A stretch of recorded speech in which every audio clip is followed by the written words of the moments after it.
Hello ସାଙ୍ଗମାନେ, ଆଜି ଆପଣ ଏହି ଭିଡ଼ିଓରେ ଦେଖିବାକୁ ପାଇବେ ସୁପ୍ରିମ 1000 ଲିଟର ଟାଙ୍କି କେମିତି ହୋଲ ହେଉଛି।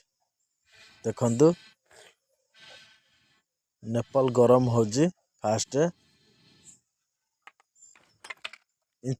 1 ଇଞ୍ଚ ନେପାଳ, ଏଇଟା ଦେଖନ୍ତୁ 1 ଇଞ୍ଚ ପାଇପର ନେପାଳ ଏଇଟା ଗରମ ହେଇଛି।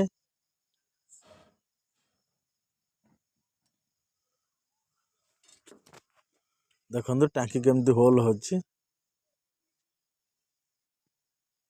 ପୁରା ସିଧା ସିଧା ଠିକ ହୋଲ ରହିବ। ଏଇଟା ଟାଙ୍କି ନେପାଳରେ ଯୋଉ ଆମର ଲାଗିବ, ଟାଙ୍କି ନେପାଳରେ ପୁରା ଥ୍ରେଡ ବନିଯିବ ଗରମ କରିକି ହୋଲ କଲେ।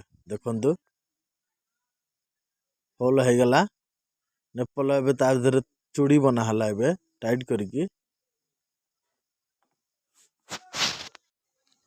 ଚୁଡ଼ି ବନା ହେଲା। ଦେଖନ୍ତୁ ଟାଇଟ୍ କରିକି ପୁରା ସିଧା ସିଧା ରହିଲା।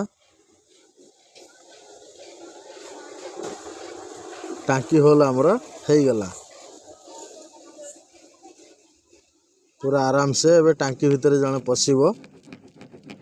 ଭିତର ଗୋଟେ ନଟ୍ ଟାଇଟ୍ କରିବ। ଟାଙ୍କି ଭିତରେ ଯୋଉ ଆମର ଗରମ କରିକି ହୋଲ କରା ହେଇଥିଲା, ସେ ଗୁରା ସବୁ କଟିକି କାଢା ହଉଛି, କାହିଁକି ନା ପାଣି ଲିକେଜ କରିବ ଏଠି। ହଁ,